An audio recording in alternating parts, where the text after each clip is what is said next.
तो बहुत सारे छात्र इलाहाबाद हाई कोर्ट की जो ग्रुप सी और ग्रुप डी की वैकेंसी आती है, उसका लंबे समय से इंतजार कर रहे थे। उनके मन में जिज्ञासा थी कि भाई इसका नोटिफिकेशन कब तक आएगा। क्या जैसे आरओ में इस बार परीक्षा पैटर्न में बदलाव हुआ है, इसमें कोई कोई बदलाव होगा? क्या नया एग्जाम पैटर्न जारी होगा या फिर यूं कहें परीक्षा की सही रणनीति क्या होगी? तो आज के इस वीडियो में मैं आपको बताऊंगा एग्जैक्ट भर्ती की डेट, की भर्ती आपकी कब निकलेगी, एग्जाम पैटर्न क्या होगा, किस विषय से कितने सवाल पूछे जाते हैं, और उससे भी बड़ी बात कि किस टॉपिक से सबसे ज्यादा सवाल पूछे जाते हैं। तो वीडियो में पूरा बने रहे एंड तक, आपको पूरी चीजें समझ में आ जाएंगी। तो बात करते हैं इलाहाबाद हाईकोर्ट की जो वैकेंसी निकलती है, इसकी साइक्लिसिटी क्या है। तो यहाँ पे मैं पूरी चीजें आपको लिख करके समझाता हूँ, ठीक है। तो वो इसकी जो पहली भर्ती निकली थी वो निकली थी आपकी नवंबर 2019 में। कब निकलती है? नवंबर 2019 में। और इसका जो सब कुछ चयन प्रक्रिया और ज्वाइनिंग की अगर बात करें तो ये हो जाता है आपका 2020 जुलाई में। ये जो आती है नवंबर 2019 में निकली और 20 में इसका सारी प्रक्रिया हो जाती है। इसके बाद अगली भर्ती आती है आपकी नवंबर 2022 में। कब आती है? नवंबर 2022 में। और इसकी जो सारी प्रक्रिया ज्वाइनिंग प्रोसेस होता है वो 2023 जून में इसकी नियुक्ति हो जाती है। ठीक है। इसी प्रकार से बात करें जो अगली वैकेंसी आती है वो आती है अक्टूबर 2024 में। और इसकी सारी नियुक्ति प्रक्रिया जो भी कहें ज्वाइनिंग 2025 जुलाई में पूरी हो जाती है। ठीक है। अब चल रहा है हमारा 2026। तो जो 2026 में ये भर्ती आएगी, एग्जैक्टली मैं आपको अंदर के डेटा की जानकारी दे रहा हूं। ये आप ये मान लो 15 नवंबर तक आपको ये भर्ती देखने को मिल जाएगी। आगे मैं आपको ये भी बताऊंगा पदों की संख्या क्या होगी, ठीक है, और एग्जाम आपका कब तक होगा। यानी कि ये 15 नवंबर 2026 तक आपको ये भर्ती देखने को मिल जाएगी, इसका नोटिफिकेशन आउट हो जाएगा। ठीक है। तो होपफुली ये चीजें तो आपको समझ में आ गई, क्योंकि इस भर्ती में आपको तैयारी करने का टाइम नहीं मिलता है। जो छात्र ये सोच रहे हो कि भाई नोटिफिकेशन आएगा, विज्ञापन जारी हो जाएगा, इसके बाद मैं तैयारी करूंगा, तो वो मूर्खतापूर्ण बात कर रहे हैं, क्योंकि इसमें तैयारी के लिए आपको समय नहीं मिलता है। भर्ती आती है, सारी प्रक्रिया बहुत फास्ट हो जाती है। अगर मोटा मोटा कहें तो 9 माह में सारी चीजें इसकी संपन्न हो जाती है। अब ये एक बात आती है कि इसका जो कट ऑफ होता है, कट ऑफ बहुत हाई जाता है। तो तैयारी कैसे करें कि हम इस भर्ती को क्रैक कर पाए, तो चलिए उसकी भी बात करते हैं। यहां पर आगे चलते हैं, ठीक है। पहले हम यहाँ पर सब्जेक्ट और नंबर ऑफ क्वेश्चन देखते हैं, एग्जाम का पैटर्न क्या होता है। तो अगर बात करें हिंदी जो होती है, हिंदी आपकी 25 नंबर की आती है, 25 सवाल होते हैं। वहीं पर इंग्लिश की बात करें तो इंग्लिश के भी 25 सवाल होते हैं, और मैथमेटिक्स की बात करें इसके भी 25 सवाल होते हैं, और जीएस के भी प्यारे दोस्त आपके 25 सवाल होते हैं। अगर टोटल नंबर ऑफ क्वेश्चन और टोटल नंबर ऑफ जो अंक होते हैं वो आपके 100 हो जाते हैं। ठीक है। अब यहाँ पर आगे देखते हैं कि किस टॉपिक से सवाल कितने पूछे जाते हैं। तो हिंदी की बात करें, हिंदी 25 नंबर की है। अब देखो हिंदी में कौन कौन से वो चैप्टर है जहां से सवाल बनते हैं, इसको आप बहुत ध्यान से समझिएगा। काल से आपका एक सवाल पूछा जाता है, उपसर्ग से एक सवाल पूछा जाता है, प्रत्यय से एक सवाल पूछा जाता है, कारक से एक सवाल पूछा जाता है, संधि से एक सवाल पूछा जाता है, वहीं पर समास से पूछा जाता है, वर्तनी से पूछा जाता है, लिंग से पूछा जाता है, वचन से पूछा जाता है, संज्ञा, सर्वनाम और क्रिया, इन तीनों में से किसी एक में से आपसे एक सवाल यहाँ पर पूछ सकता है। इसके बाद बात करें वाक्य शुद्धि की, वाक्य शुद्धि से आपके 2 सवाल बन जाते हैं। ठीक उसी प्रकार से वाक्यांश से आपके 2 सवाल बन जाते हैं, अलंकार से आपके 2 सवाल बन जाते हैं, मुहावरा और विलोम दोनों को मिला दिया जाए तो दोनों से आपके 2-2 सवाल पूछे जाते हैं। फिर एक आपका आता है गद्यांश, गद्यांश से आपके 5 सवाल बन जाते हैं।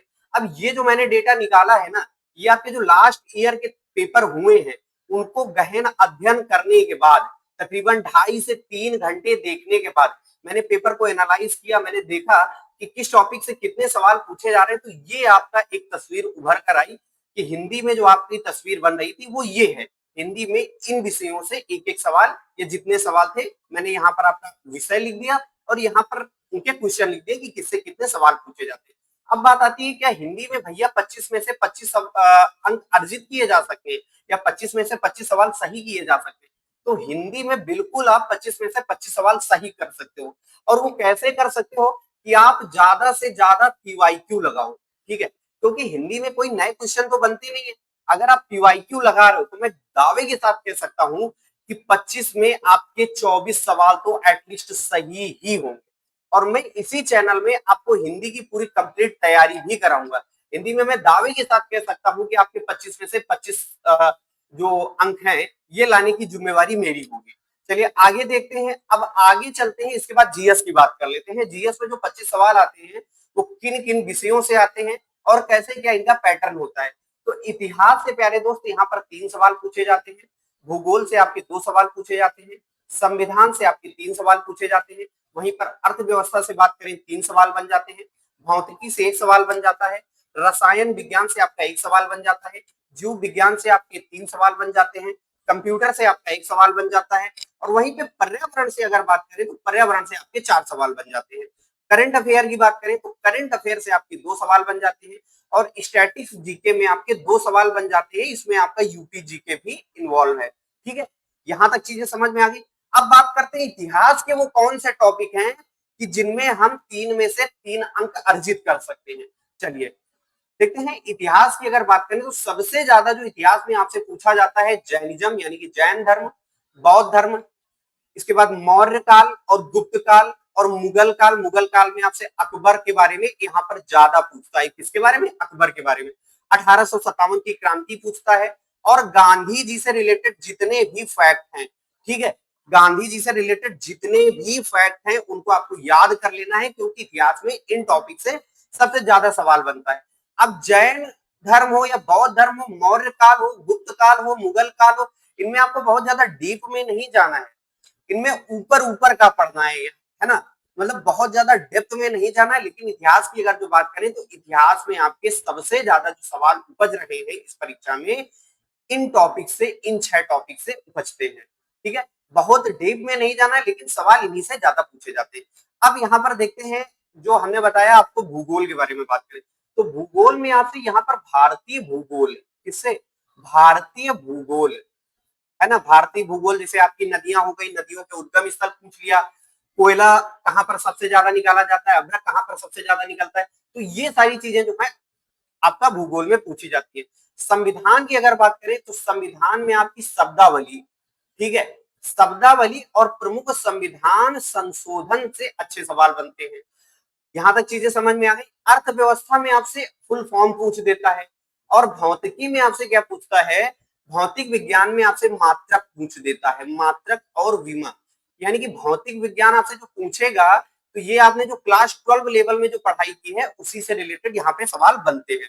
रसायन विज्ञान की बात करें तो रसायन विज्ञान में आपसे सूत्र पूछ देता है, फॉर्मूला पूछ देता है, जैसे H2SO4 ये किसका फॉर्मूला है, HCl किसका फॉर्मूला है ना, ये चीजें। जीव विज्ञान की बात करें तो यहाँ पर जो 3 सवाल बनते हैं ये आपके मानव विज्ञान, इससे मानव विज्ञान, मानव विज्ञान से सबसे ज्यादा यहाँ पर सवाल बनते हैं। मानव विज्ञान हो गया, और दूसरा अनुवांशिकी से सबसे ज्यादा सवाल बनते हैं। इसके बाद कंप्यूटर की बात करें तो कंप्यूटर में जनरली शॉर्टकट की आपसे पूछ देगा, या आपसे फुल फॉर्म पूछ देगा। जैसे मान लो पूछ दिया कॉपी की शॉर्टकट की क्या होती है भाई, है ना, तो आप बता दोगे CTRL C यानी कि कंट्रोल C। और इसके बाद में आपसे फुल फॉर्म में आपसे पूछ सकता है कि सीपीयू का फुल फॉर्म क्या होता है, रैम का फुल फॉर्म क्या होता है, रोम का फुल फॉर्म क्या होता है ना, इस प्रकार से आपसे पूछता है। अब वहां पर पर्यावरण की अगर बात करें तो पर्यावरण में आपसे जो सवाल बनते हैं, 4 सवाल यहाँ पर आपके पर्यावरण से बनते हैं। तो पर्यावरण में किस प्रकार से आपसे सवाल पूछे जाते हैं? तो पर्यावरण में दोस्तों जो आपसे सवाल पूछे जाते हैं ये मुख्यालय से पूछे जाते हैं। ठीक है, मुख्यालय से मतलब जो आपके प्रमुख मुख्यालय है, हेडक्वार्टर से, उनसे रिलेटेड यहाँ पर आपकी सवाल पूछ देता है। और पर्यावरण में भी आपसे शब्दावलियां पूछ देता है। क्या पूछ देता है? शब्दावलियां पूछ देता है। करंट अफेयर देखो यहाँ पे थोड़ा सा वाइड लेवल का है, लेकिन 6 महीने का आपको करंट अफेयर आपको एटलीस्ट कवर करके जाना ही जाना है। स्टैटिक्स जीके की बात करें तो स्टैटिक्स जीके में जो प्रमुख नृत्य हैं, लोकगीत हैं, है ना, ये सारी चीजें आपको देख के जानी है। और यूपी जीके भी यहाँ पर आपसे स्टैटिक्स जीके में ही कवर करवा देता है। तो ये हो गया आपका जीएस का सेगमेंट। जीएस में आपसे इस प्रकार से सवाल पूछे जाते हैं। अगर जीएस में जो चीजें मैंने आपको बताई है इस प्रकार से अगर आप तैयारी करते हो तो ये आप मान के चलिए 25 में से, है ना, क्योंकि पेपर आपका बहुत ज्यादा टफ नहीं आता है, तो इस लिहाज से यहाँ पर कहें तो आप 25 में से 20 प्लस अंक तो यहाँ पर ला ही सकते हो। यहाँ तक चीजें समझ में आ गई। इसके बाद में आगे चलते हैं। हाँ, यहां तक चीजें समझ में आ गई। यहाँ पे वही जो चीजें हैं जीएस वाली, जो उसकी वेबसाइट होगी, वेबसाइट में तो देखोगे तो वेबसाइट पे ये सारा डेटा दे रखा है, लेकिन जो मैंने पेपर को निकाला हुआ है, मैंने पिछले जो पेपर हुए हैं उनको एनालाइज किया, 2 घंटे मैंने टाइम दिया, फिर मैंने ये देखा कि किस टॉपिक से आपसे सवाल सबसे ज्यादा पूछ रहा है, उनको मैंने कॉपी में नोट डाउन किया। फिर उस नोट डाउन करने के बाद मैंने इस स्लाइड फॉर्मेट में बनाया कि हाँ भाई इन टॉपिक से सवाल आपसे ज्यादा पूछे जा रहे हैं, तो मैंने ये आपको चीजें बताने की कोशिश करी। अब बात करते हैं, एक बार इसको भी देख लेते हैं, जो वेबसाइट पे इनकी डेटा दे रखा है, भारतीय इतिहास, प्राचीन भारतीय इतिहास, मध्यकालीन और आधुनिक भारत। ठीक है, भूगोल में मैंने आपको बताया भारत का भूगोल पूछा जाता है और भारतीय अर्थव्यवस्था के बारे में पूछा जाता है। राज व्यवस्था, भारतीय संविधान और उसकी प्रमुख विशेषताएं। भौतिकी में आपसे मैंने आपको बताया कि मात्रक और विमा पूछी जाती है। यहाँ पर रसायन में आपसे फॉर्मूला पूछा जाता है और जीव विज्ञान में आपसे पूछा जाता है मानव विज्ञान से संबंधित, है ना, मानव विज्ञान से संबंधित रोग या मानव विज्ञान से जितने भी सवाल बनते हैं वो जीव विज्ञान में आपसे पूछे जाते हैं। उत्तर प्रदेश की बात करें तो ये आपका स्टैटिक्स जीके में कवर हो जाएगा। ठीक है, स्टैटिक्स में कवर हो जाएगा। यूपी का इतिहास पूछा जाता है, लोक नृत्य हो गए, ये सारी चीजें आपकी यहाँ पर कवर हो जाती है। अब बात कर लेते हैं, वीडियो में हम लोग आगे बढ़े उससे पहले आपको मैं एक चीज और बताना चाहूंगा कि छात्रों ने ये तो देख लिया, एग्जाम पैटर्न देख लिया, सारी चीजें देख ली कि भाई जीएस में आपसे सवाल किस प्रकार से पूछे जाते हैं, और हिंदी में सवाल जो थे वो भी मैंने आपको बता दिया। अब बात करते हैं कि भैया ये बताइए कि आखिर में फॉर्म कब आएगा। तो इसके लिए मैंने कंप्लीट वीडियो बनाया हुआ है, उसका आपको जो लिंक है या तो ऊपर मिल जाएगा या आप नीचे डिस्क्रिप्शन बॉक्स में जाइएगा, वहां पर आपको मिल जाएगा। एएचसी ग्रुप सी के नाम से है, एएचसी ग्रुप सी जॉब प्रोफाइल। ठीक है, इसको आप देख लीजिएगा, यहाँ पर आपको इसकी जॉब प्रोफाइल की भी जानकारी मिल जाएगी और यहाँ पर आपको ये भी पता चल जाएगा कि इसका जो नोटिफिकेशन है कब जारी होगा। हालांकि मैंने आपको पहले ही बता दिया है, जो इसका नोटिफिकेशन है नवंबर माह में आपका जारी हो जाएगा। कब जारी होगा? नवंबर, यहाँ पर मैं लिख देता हूँ, नवंबर माह में आपका जारी हो जाएगा। 15 नवंबर आप एग्जैक्टली डेट मान लो, 15 नवंबर को आपका इसका नोटिफिकेशन जारी हो जाएगा। अब बात कर लेते हैं कि भैया ये तो बताओ कि पद कितने होंगे। तो जो जूनियर असिस्टेंट के पद निकल के आ रहे हैं दोस्त, वो आपके 850 के अल्ले पल्ले पद निकल के आ रहे हैं। आरटीआई के माध्यम से जानकारी मिली है कि जो जूनियर असिस्टेंट यानी कि जेए के पद आएंगे वो तकरीबन आपके 850 पद निकल के आएंगे। लेकिन इस भर्ती में जैसा मैंने आपको पहले ही बताया है कि तैयारी के लिए बहुत समय नहीं मिलता है, तो तैयारी आप अभी से शुरू कर दें। समझ गए? चलिए आगे चलते हैं। अब मैथ की बात कर लेते हैं। तो देखो मैथ में आपका, मैथ में भी आप 25 में से एटलीस्ट आप 23 नंबर तो ला सकते हो। ठीक है, मैथ में आपसे नंबर सिस्टम से सवाल पूछे जाते हैं और इसके बाद में अंक गणित में आपसे सवाल बन जाते हैं, परसेंटेज से, प्रॉफिट एंड लॉस से, साधारण और चक्रवृद्धि ब्याज से और सवाल आपके बन जाते हैं। इसके बाद अनुपात और कार से, यानी कि अनुपात समानुपात से, टाइम एंड वर्क से, है ना, और इसके बाद समय और दूरी से यहाँ पर आपसे सवाल पूछे जाते हैं। इसके बाद क्षेत्र मिति की अगर बात करें तो औसत से आपसे सवाल पूछे जाते हैं, है ना, और क्षेत्र मिति यानी कि मेंसुरेशन से भी सवाल आपके यहाँ पर बनते हैं। आगे चलते हैं, इंग्लिश का आपका ये सारा कुछ है। इंग्लिश में आपसे वोकैबुलरी पूछी जाती है, वोकैबुलरी अच्छी लेवल की आती है, मतलब वोकैबुलरी यूं आसान नहीं आती है, अच्छी आती है। सेंटोनिम्स आते हैं, एंटोनिम्स आते हैं, वन वर्ड सब्स्टिट्यूशन आता है, इडियम फ्रेज आपसे यहाँ पर पूछे जाते हैं। अगर आप चाहते हैं कि आपको selected synonyms, antonyms, one word substitution, idiom और फ्रेज आपको इस चैनल पे मिल जाए, तो आपको करना ये होगा, कमेंट में आप टाइप करें, है ना। ग्रामर में spotting error, filling the blanks, active passive, direct and indirect speech आपसे यहाँ पर पूछा जाता है। अब इंग्लिश हो गया और हिंदी हो गया, इनमें पूरे में पूरे अंक पाने का तरीका यही है कि आप जितना ज्यादा प्रैक्टिस कर सको और जितना ज्यादा पीवाईक्यू लगा सको। जितना ज्यादा पीवाईक्यू लगाओगी उतने ही आपके अंक बढ़ने के चांस यहाँ पर अधिक होंगे। इसके बाद यहाँ पर फ्रेज पूछा जाता है, क्लोज टेस्ट पूछा जाता है। तो इस प्रकार से ये इंग्लिश का पूरा सिनेरियो हो गया। तो जितना ज्यादा प्रैक्टिस करोगे, जितना ज्यादा आपको एसएससी का पीवाईक्यू मिल जाए, ठीक है, हाई कोर्ट का तो पीवाईक्यू जो है वो मैं तो आपको यहाँ पर सॉल्व भी करा दूंगा, वो मैं सारी चीजें करवा दूंगा। जितना ज्यादा आप पीवाईक्यू लगाओगे उतने ज्यादा आपके यहाँ पे 25 में से 25 अंक लाने की पॉसिबिलिटी होगी। तो होपफुली आपको यहाँ तक चीजें समझ में आई होंगी, सारी चीजें आपको समझ में आई होंगी किस प्रकार से यहाँ पे एग्जाम का पैटर्न होता है। अच्छा, अब यहाँ पे एक चीज और देख लेते हैं। जब आप देखो एग्जाम क्वालिफाई कर लेते हो तो इसके बाद में आपकी क्या होती है, टाइपिंग होती है दोस्तों। तो टाइपिंग के लिए भी आपको बहुत ज्यादा टाइम नहीं मिलता है, तो करना आपको ये है कि आप अपनी तैयारी तो जारी रखो और तैयारी के साथ साथ में आप टाइपिंग पर भी ध्यान दो। पर डे कम से कम एटलीस्ट 1 घंटा हिंदी, ठीक है, और इंग्लिश दोनों की टाइपिंग पर डे करो। क्योंकि अगर आप ये सोच रहे हो कि रिटर्न निकल जाएगा, रिटर्न के बाद मैं टाइपिंग कर लूंगा, तो ये आपकी बहुत बड़ी भूल है।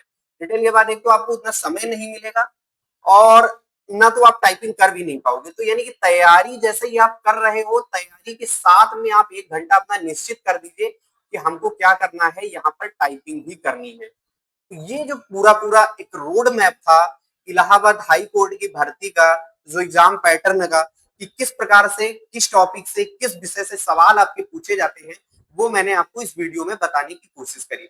अब भर्ती से रिलेटेड ये भी मैंने आपको बता दिया, भर्ती आपकी नवंबर माह में प्रस्तावित है, नवंबर माह में निश्चित रूप से निकल आएगी। अगर आप जॉब प्रोफाइल इसका देखना चाहते हैं कि जॉब प्रोफाइल कैसा होता है, वर्कलोड कैसा होता है, तो उसके लिए आपको नीचे डिस्क्रिप्शन में आपको एक लिंक मिल जाएगा, उस पर क्लिक करके देख सकते हैं, या ये वीडियो खत्म होगा, वीडियो के एंड में आपको AHC जॉब प्रोफाइल से रिलेटेड एक वीडियो मिल जाएगा, उस पर क्लिक करके आप देख सकते हैं।